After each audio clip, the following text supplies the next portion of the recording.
Então agora, indo para o nosso tema, porque muitos vão ouvir no dia do juízo: apartai-vos de mim, eu não vos conheço.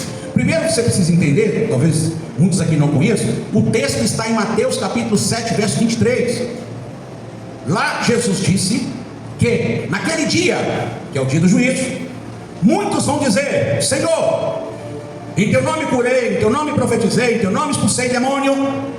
Então eram pessoas que proferiam o nome de Jesus, que carregavam o nome de Jesus, e está escrito lá assim: que eu lhes direi abertamente, eu vou dizer publicamente: aparta-te de mim, eu não te conheço. Agora, por que ele vai dizer isso? Nós vamos descobrir daqui a pouco por que ele vai dizer isso com essas pessoas. Só para a gente ainda refletir nesse tema que está aí projetado, porque muitos vão ouvir no dia do juízo. Será que vai ter um dia do juízo? Olha, quando eu debato com ateu, irmãos, que às vezes acontece, a pergunta que eu faço para qualquer ateu que não crê em Deus, a pergunta é essa: quando haverá justiça plena na terra? O ateu mais entendido, ele sabe onde eu estou querendo conduzir ele com essa pergunta. Ele sabe, porque na visão ateísta não vai ter justiça. O mundo será essa porcaria que é: violência, maldade, pecado, ruindade, corrupção, roubo.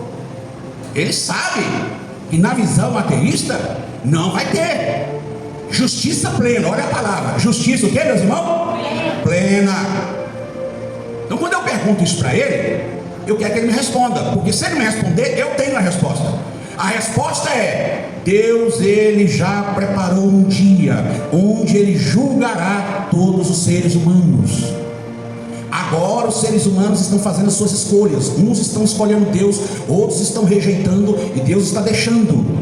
Mas no dia do grande juízo, todas essas pessoas, todos esses perversos, todos esses maldosos, psicopatas, loucos, doidos do mundo, estarão frente a frente com Jesus.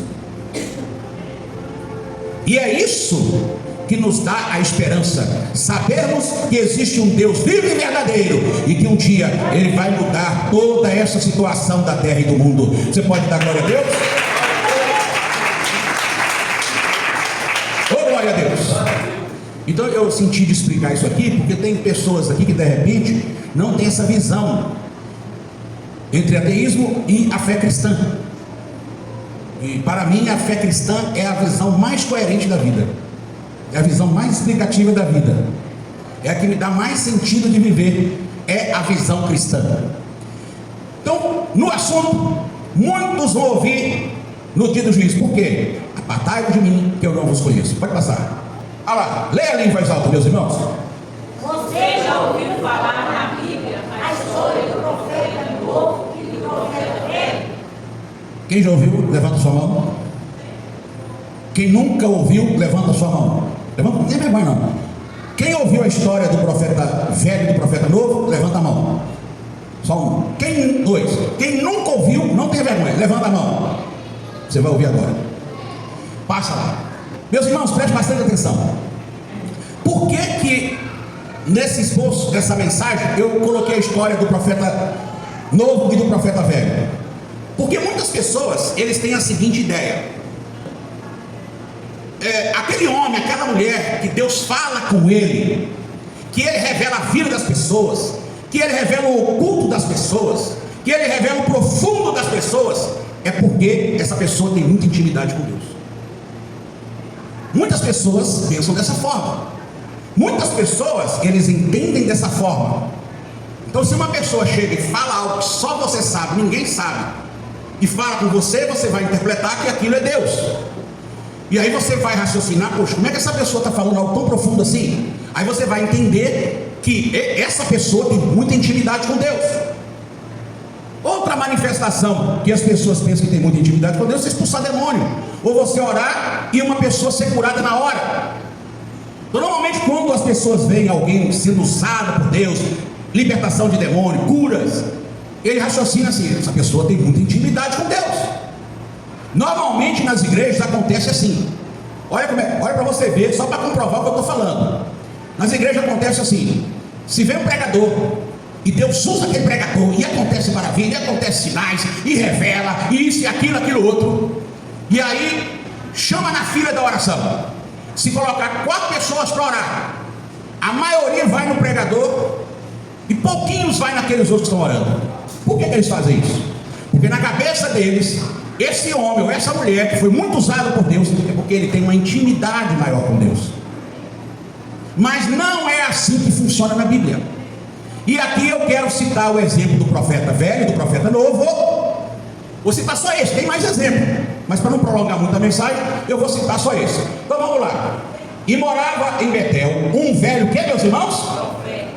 E vieram seus filhos e contaram-lhe tudo o que o homem de Deus fizera aquele dia em Betel, e as palavras que disseram ao rei, e as contaram ao seu pai. Um homem de Deus, um profeta, foi enviado por Deus para entregar uma mensagem para o rei e profetizar contra o altar. Depois vocês pegam lá em 1 Reis capítulo 13 e lê tudo.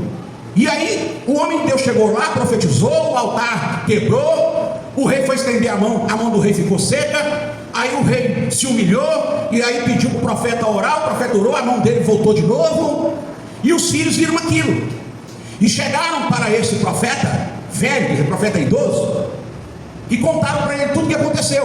Pode passar, vamos embora. E disse-lhes seu pai: por que caminho se foi? E seus filhos lhe mostraram o caminho por onde fora o homem de Deus, que viera de Judá. E foi após o homem de Deus, e achou assentado debaixo de um carvalho, e disse-lhe: és tu o homem de Deus que vieste de Judá? E ele disse: sou. Pode passar. Então ele disse: vem comigo à casa e come pão. Aí o profeta velho chamou esse profeta para ele vir até a casa dele comer pão. Olha o que o profeta respondeu. Vamos embora. Porém ele disse, aí respondeu o homem de Deus: não posso voltar contigo, nem entrarei contigo, nem tampouco comerei pão, nem beberei contigo água neste lugar. Que Deus havia dado essa ordem para ele. Foi Deus que deu essa ordem. Pode passar. Porque foi mandado pela palavra do Senhor: ali não comerá pão, nem beberá água, nem voltará pelo caminho por onde vieste. Pode passar. E disse-lhe, aí agora o profeta velho disse: também sou profeta como tu, e um anjo me falou por ordem do Senhor, dizendo: faze-o voltar contigo à tua casa, para que coma pão e beba água. Como é que está escrito ali em parênteses ali? Porém mentiu. Olha que interessante, um profeta velho, mentiroso. Pastor, por que ele fez isso? Vou deixar isso aí como dever de casa. Estuda lá essa semana. Por que o profeta velho fez isso? Você vai estudar, você vai descobrir. Você também tem que estudar um pouquinho também, meu irmão. E hoje está fácil estudar a palavra, né? Então ele mentiu. E aí o que aconteceu? Pode passar. Assim voltou com ele e comeu pão em sua casa e bebeu água. Ele voltou com o profeta velho, comeu pão em sua casa e bebeu água. Pode passar. E sucedeu que, estando eles à mesa, a palavra do Senhor veio ao profeta que o tinha feito voltar. Aí agora Deus vai lá e fala com o profeta mentiroso. Deus fala com ele, o profeta mentiroso. Olha o que Deus falou. Bora. E clamou o homem de Deus que viera de Judá, dizendo: assim diz o Senhor, porquanto foste rebelde à ordem do Senhor, e não guardaste o mandamento que o Senhor teu Deus te mandara. Passa. Antes voltaste, comeste pão e bebeste água no lugar que o Senhor te dissera: não comerás pão nem beberás água. O teu cadáver não entrará no sepulcro de teus pais. Pode passar. Este, pois, se foi, e um leão o encontrou no caminho e o matou, e o seu cadáver ficou estendido no caminho, e o jumento estava parado junto a ele, e também o leão estava junto ao cadáver. Eu não vou me aprofundar no texto, como eu disse. Você vai chegar na sua casa e vai ler 1 Reis 13 e vai estudar ele aí durante essa semana. Então o que nós estamos vendo aqui? O fato de Deus falar com alguém não significa intimidade no contexto bíblico. E eu vou mostrar isso para vocês. O que é intimidade no contexto bíblico? Quem quer saber, levanta a sua mão. O que realmente é intimidade? Ah, mas se Deus falar comigo, eu escutar a voz de Deus, não é uma manifestação de intimidade? Sim, mas não é intimidade plena. A intimidade plena, conforme Mateus capítulo 7, verso 23, ela tem um detalhe ali que eu vou apresentar para vocês agora. Agora vamos voltar lá no slide, missionário. Aí. Há pessoas que ouvem, falam e vivem o ambiente espiritual, ainda assim ouvirão: aparta-te de mim, eu não vos conheço. Pode passar. A pergunta é: por que muitos ouvirão isso? A resposta está em duas palavras: conhecer e iniquidade. Essas duas realidades definem o destino espiritual do homem. Então, por que muitos vão ouvir isso? A resposta está em duas palavras: conhecer e iniquidade. Onde está essas palavras conhecer e iniquidade? Em Mateus 7:23, que é o tema principal da nossa campanha, que é os domingos. Pode passar. Conhecer não é ter informação sobre Deus. Conhecer é intimidade, comunhão e relacionamento real. Não é saber quem Deus é viver com Ele, é andar com Ele, é se submeter à sua vontade. Então, conhecer a Deus não é conhecimento teórico, não é um conhecimento teórico. Por exemplo, vou fazer uma comparação. Se eu perguntar aqui quem é o presidente do Brasil, todos sabem. Se eu perguntar para você o que você conhece dele, aí você vai falar lá algumas coisas. Mas se eu perguntar: você tem intimidade com ele? Você vai lá na casa dele? Você vai lá e conversa com ele? Você vai lá e senta com ele? O que você vai dizer? Não tenho. Não tenho essa intimidade. Então existe um conhecer teórico e existe um conhecer íntimo. E esse conhecer íntimo aqui é que vai nos ajudar a não ouvir naquele dia: aparta-te de mim, que eu não te conheço. Quando Jesus ele diz: aparta-te de mim, que eu não te conheço, ele está dizendo: você não tem intimidade comigo, você não andou comigo, você não viveu comigo. Ah, mas eu expulsava demônios. Você era um religioso, você tinha práticas religiosas. E aí, meus irmãos, como eu disse para vocês no slide anterior, duas palavras: conhecer e intimidade. Quem está entendendo até aí, levanta a tua mão. Estão entendendo? Estão entendendo para onde eu estou conduzindo vocês? Conclusão: quem de fato conhece a Jesus, o que ele faz, meus irmãos? Não pratica iniquidade. Quem de fato conhece a Jesus, não pratica iniquidade. A intimidade com Deus produz obediência, transformação e uma vida alinhada à sua vontade. Repita comigo, todo mundo: a intimidade com Deus produz obediência, transformação e uma vida alinhada à sua vontade. Onde está o glória a Deus e os aplausos que só o nosso Salvador ele merece? Pode passar mais um. Mas então surge uma pergunta: o que é iniquidade? A palavra no original grego é anomia, que significa viver sem lei, sem submissão ao governo de Deus. Então, assim, de forma muito simples aqui o significado, porque o significado é extenso, mas de forma muito simples, o que é iniquidade? Viver sem lei. Que lei? Não é a lei dos homens, não é a lei de Deus. Sem submissão ao governo de Deus. Eu não quero me submeter ao governo de Deus. Há alguns anos atrás aconteceu um fato aqui. Eu estava pregando aqui, e dentro da pregação eu preguei sobre perdão. Que nós temos que perdoar, que tem perdão que é fácil dar, mas tem perdão que é difícil, mas que a gente tem que exercitar o perdão. E aí, uma mulher que estava aqui levantou e foi lá para fora.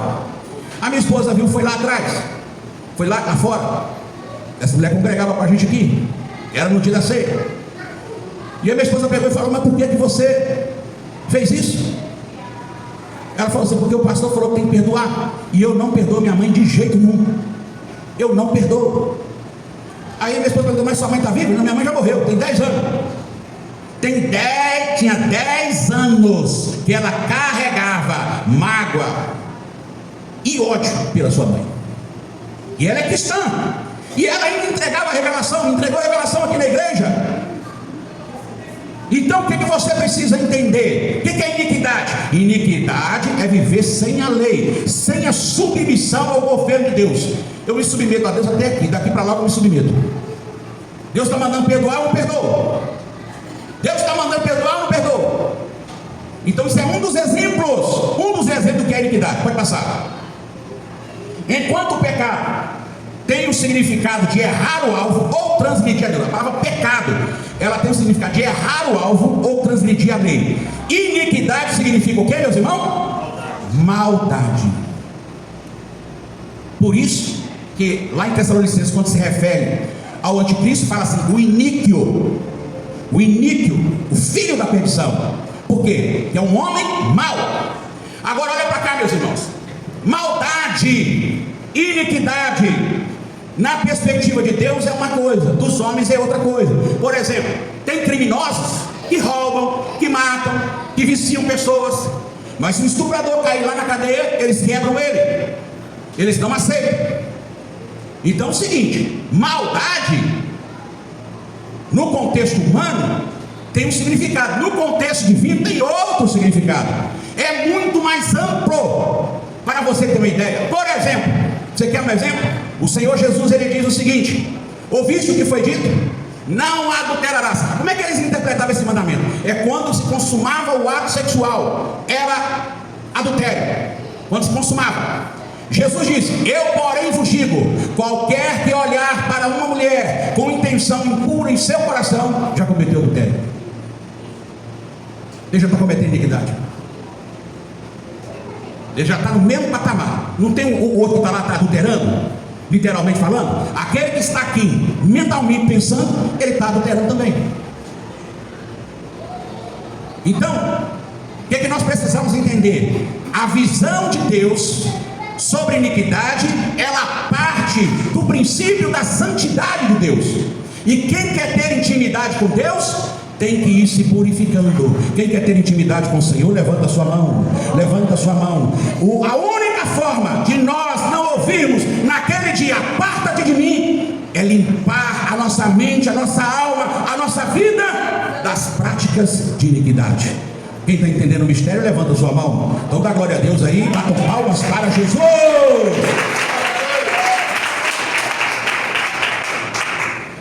Pode passar. Olha, eu separei aqui alguns textos, eu não quis estender muito não, viu? E isso aqui que eu estou falando para vocês, caberia um estudo. Deixa eu dar um estudo aqui, eu estou pregando. A Bíblia mostra, na prática, o que é iniquidade. 1 Coríntios 6, 9 e 10, Gálatas 5, 19, 21 e Apocalipse 21, verso 8. Essas referências bíblicas afirmam categoricamente, então você pode ler na sua casa. Aqui em 1 Coríntios 6, 9 a 10, lá diz que quem comete tais coisas não é do reino de Deus.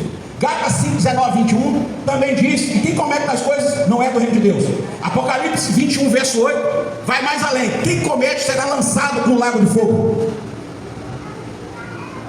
Então, nessas referências aqui, eu vou falar de forma rápida, mas se vocês se interessarem, eu posso começar no outro domingo a detalhar o que nós vamos mostrar aqui.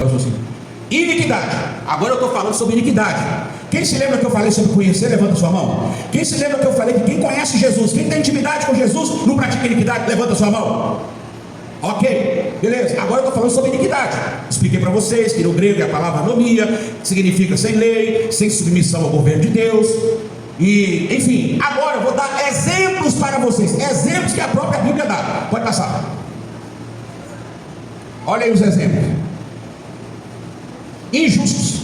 Isso começa lá em 1 Coríntios 6, 9. Depois vocês lerem na sua casa. Eu vou mandar um esboço para vocês. Injustos. A pessoa que é injusta, ele está cometendo o quê? Iniquidade. Imoral, idólatra. Por que eu gostaria de explanar essas palavras, de me aprofundar nessas palavras? Porque o conceito de idolatria na Bíblia Sagrada, por exemplo, é bem amplo. De repente você pode estar adorando um ídolo e você não sabe. De repente você está adorando um ídolo e você não sabe. De repente tem alguma coisa na sua vida que é um ídolo e você não sabe. Adúlteros, efeminados e sodomitas. Efeminados, adultos você já sabe. O homem que é casado, que se relaciona de forma extraconjugal. Mulher casada que se relaciona de forma extraconjugal. Iniquidade. Efeminados, aqui é aquele que assume a postura de mulher. E o sodomita é o ativo. Aqui é o passivo, ali é o ativo. Ladrões e roubadores. Quem quer saber qual é a diferença de ladrões e roubadores? Levanta a sua mão. Ladrões e roubadores, de forma bem básica, a diferença é o seguinte: um usa de violência para subtrair do outro, o outro vai na base do argumento. Por isso que existe a delegacia de furtos e roubos, que são práticas diferentes. Quando se vai na violência, E quando se vai na lábia, né? Para roubar o outro, para defraudar o outro. Avarentos, olha lá. Quem sabe o que é avarento, levanta a sua mão. Avarento é a pessoa que faz qualquer coisa com dinheiro. O negócio dele é dinheiro. O Deus dele é dinheiro. É avarento. Bêbados. A palavra lá no original, para bêbados, pode falar de bêbados, pode falar de drogados, pode falar de todos aqueles que estão usando alguma substância que altera o seu psiquismo. Maldizentes é iniquidade também. O que é um maldizente? É a pessoa que fala mal de todo mundo. Fala mal do A, fala mal do B, fala mal do C, ninguém presta para ele, só ele que é bom. É o maldizente. Também é iniquidade. Vamos passar, missionário. Prostituição. Então fica aqui com um aqui, com outro ali, com outro lá, prostituição. Impureza. O que é impureza, meus irmãos? Impureza, pornografia, pensamentos impuros, como diz a Bíblia. Por isso que eu disse para vocês, tinha que ampliar, se aprofundar nessas palavras, porque o que nos santifica é a palavra de Deus, é o conhecer a verdade, e a verdade nos liberta. Lascívia. O que é lascívia? Sensualidade. O mundo está cheio de sensualidade hoje. Isso aqui é um problema relacionado com a sensualidade. Por isso que hoje a gente vê aí, ó, menino de 10 anos engravidando, 12 anos engravidando, 13 anos engravidando, 14 anos engravidando. Por quê? Porque o mundo está hipersexualizado. Então isso estimula as pessoas. Por isso que está essa devassa na área sexual da humanidade. Problema gravíssimo. Por quê? Justamente lascívia, feitiçaria, tudo que envolve ocultismo. Tudo que envolve ocultismo. Inimizade.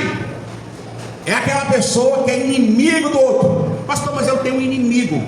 Tá, ok. Você que é inimigo dele, ele quer ser o inimigo. Não, ele que é meu inimigo. E por você seria inimigo? Não, eu não sou inimigo. Então está resolvido. Mas inimizades ali é aquela pessoa que ele tem inimigo. Caso da nossa irmã que saiu lá para fora e falou que não perdoava a mãe. A mãe era inimigo dela. Contendas, ciúmes, iras, discórdias, dissensões, facções e invejas. Olha para você ver quantas práticas. Aí você está ouvindo e analisando. Meu Deus, vai muita gente para o inferno. Infelizmente vai.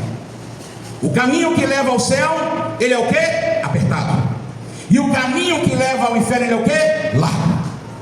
Vai muita gente. Mas é muita gente, meus irmãos. Alguém de vocês aqui já viram um documentário chamado Fenômeno Lázaro? Quem aqui? Não, nunca viu. Só teve uma pessoa. Quem nunca viu esse documentário? Está lá no YouTube, só você escrever lá, Fenômeno Lázaro. Lá você vai ver a história de um pastor, que ele foi arrebatado até o inferno. Ele foi arrebatado até o céu, depois ele foi até o inferno. Fato verídico, ele morreu. Eles injetaram aqueles líquidos que injeta no cadáver. Aí teve investigação, teve gente que foi lá investigar, foi lá no necrotério, pegou o livro, e ele ressuscitou em uma concentração. Fenômeno Lázaro. E ele discutiu com a esposa dele, e a esposa dele pediu a ele perdão, e ele não queria perdoar. E ele saiu naquele dia sem perdoar a sua esposa. E ali ele bateu o carro e ele morreu. E quando ele estava na ambulância, ele vai contar, porque é um vídeo muito fenomenal esse vídeo. Os anjos apareceram e pegaram ele, levou ele para o céu, mostrou algumas coisas e falou: agora eu vou te mostrar o inferno. E aí desceu com ele lá para baixo.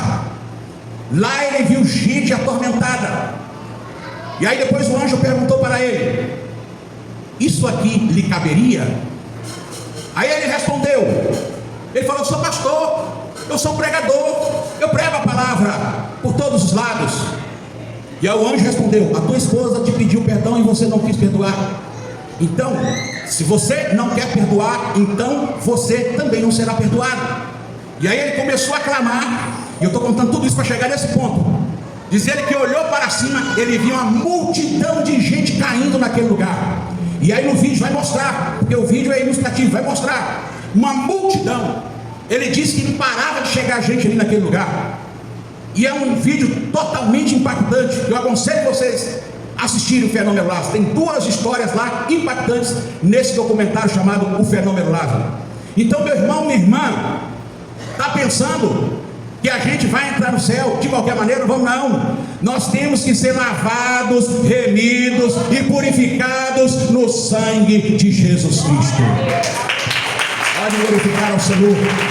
Pode glorificar ao Senhor. Amém? Aquele que está em pé, olhe, não caia. Olhe, não caia. Então o que é iniquidade? Está aí, ó. Pode passar mais um. Homicídios, bebedices, orgias. Tem Bíblia que traduziu ao invés de orgia, aí traduziu como glutonaria. Mas a palavra mais adequada é orgia. Comer, beber e praticar sexo, que é o que os antigos faziam. Incrédulos, abomináveis, mentirosos. Ó, só no abomináveis aqui já dá uma pregação. Só no mentirosos ali já dá outra pregação. O que a Bíblia fala sobre a mentira? Assassinos, feiticeiros e o que, meus irmãos? Covardes. Então observe que as práticas listadas em 1 Coríntios capítulo 6, verso 9 e 10, Gálatas capítulo 5, 19 em diante, Apocalipse capítulo 21, verso 8, diz categoricamente: quem comete não entra no reino de Deus. E esse cometer, olha para mim aqui, olha para mim, fala assim comigo: esse cometer não significa uma escorregada, um vacilo, significa ato contínuo. Porque nós somos imperfeitos.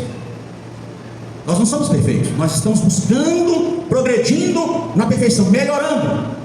Então pode ser, devido à pressão da vida, devido aos problemas da vida, de repente possamos errar em uma dessas práticas aí. Pode acontecer. Mas o que Deus está olhando é se você vai permanecer no erro ou se você vai arrepender do seu pecado, da sua iniquidade e se converter ao Senhor.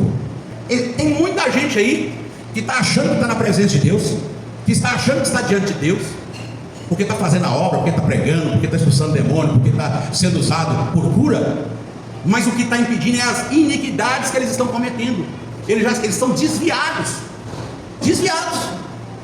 são desviados dentro da igreja. Vocês já viram uma imagem que tem um templo num precipício e o povo entra e cai? Já viram essa imagem? Pesquisa depois, lá no Google, escreva lá: igreja na beirada do precipício. O povo está entrando e caindo. Tem muita gente que acha que só o fato de ir para a igreja está salvo. Meus irmãos, ser salvo é ter intimidade com Jesus. Ser salvo é nascer de novo. Ser salvo é arrepender dos seus pecados. Ser salvo é santificar a sua vida. Quem está entendendo, levanta a tua mão, bate palma e dá glória a Deus. Vamos encerrar. Aqueles que estão praticando iniquidade, no último dia eles ouvirão: apartai-vos de mim, você não tem intimidade comigo. Ah, pastor, eu não acredito que será desse jeito, não. Eu não acredito muito nisso, não. Sabe por que você não acredita? Porque você ainda não treme da palavra do Senhor. Nós temos que temer e tremer a palavra de Deus. Eu não estou inventando, não, está na Bíblia. Você sabe por que muitas pessoas pensam: ah, não vai ser desse jeito, não. Porque se for desse jeito aí, vai um monte de gente. Sabe por que as pessoas pensam assim? Que Deus ele vai flexibilizar a sua palavra? Eles pensam assim porque nós aqui estamos acostumados com a mentira. Nós aqui estamos vendo mentira o tempo todo. É no meio político, é no meio religioso, é em todo lugar. Então a gente pensa que Deus é como nós, que fala uma coisa e depois ele flexibiliza aquilo. Tem gente aí no meio cristão que acha que no final das contas Deus vai salvar todo mundo. Tem muitos teólogos, pregadores, pastores que eles não acreditam nesse livro aqui não, meus irmãos. Eles falam que isso aqui tem que ser atualizado. Eu gostaria de dar um dever de casa para vocês e encerro. A partir de hoje comece a estudar profecias cumpridas da parte de Deus. Faça um apanhado na Bíblia de profecias que foram cumpridas. Analise a Bíblia sobre profecias que foram cumpridas, profecias do Antigo Testamento, profecias do Novo Testamento. Analise e veja que Deus ele é fiel com a palavra dele. Deus ele honra a palavra dele. Deus está deixando os seres humanos escolherem o seu caminho. Quem escolhe Jesus Cristo aqui, levanta a tua mão. Quem escolhe Jesus, levanta a tua mão. Então dá glória a Deus, meus irmãos. Você que escolhe Jesus, levanta a sua mão. Amém? Eu na minha vida, eu já cometi algumas iniquidades. Não é possível, né? Não é possível eu com 38 anos de crente não cometer. Claro que eu cometi. E na minha vida eu já fui tentado a cometer iniquidade, mas por temor à palavra de Deus, eu me contia, eu me controlava.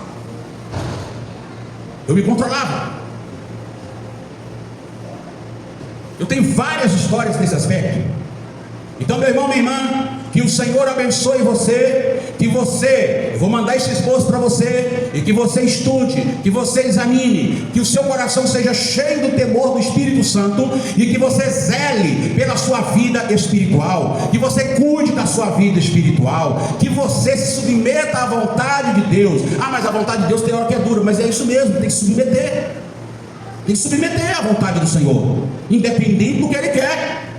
É difícil. Tu vai chegar para Deus e vai falar: é difícil, Senhor, é difícil. Uma vez o Senhor mandou eu pedir perdão a uma pessoa. Eu falei: ah, não, Senhor, vou pedir não, porque esse sujeito lá eu não peço não. Porque foi assim, o cara fez uma ruindade comigo, e aí eu perdi as estribeiras e falei um monte com ele. Ele pecou, mas eu também pequei naquele monte de coisa que eu falei. Quem entendeu, levantou a mão. Ele pecou, eu também pequei. E eu estava orando nesse tempo, estava orando, buscando. E eu tive um arrebatamento de sentidos nesse período de oração, onde eu saía de dentro de um saco de dormir. O zíper desse saco de dormir, ele estava nas minhas costas. Eu saía aqui assim, e quando eu olhei, eu vi um trono. Eu vi que tinha uma pessoa sentada. Eu não vi nitidamente, mas eu vi que tinha um trono e uma pessoa sentada. E aí quando eu olhei no chão assim, tinha um bebê. E o bebê foi assim andando e subiu lá no colo daquele que estava no trono. De repente veio uma mosca, dessas moscas varejeiras grandes, e começou a sobrevoar a minha cabeça. Começou a sobrevoar a minha cabeça. E aí a visão acabou. Está fácil de interpretar ou está difícil de interpretar? Deus estava falando comigo: você quer ter intimidade comigo? Você tem que converter o seu coração igual uma criança. Você está sujo. Aquela mosca era sujeira. Eu não consegui sair ali daquele ambiente. Fiquei preso, eu não conseguia até o trono. Então o Senhor falou nitidamente comigo: você está sujo. Então aquela mosca representava a sujeira. O bebê indo para o trono representa aqueles que Deus vai receber. Bem-aventurados os limpos de coração, pois verão a Deus. Deus abençoe. Bate palma.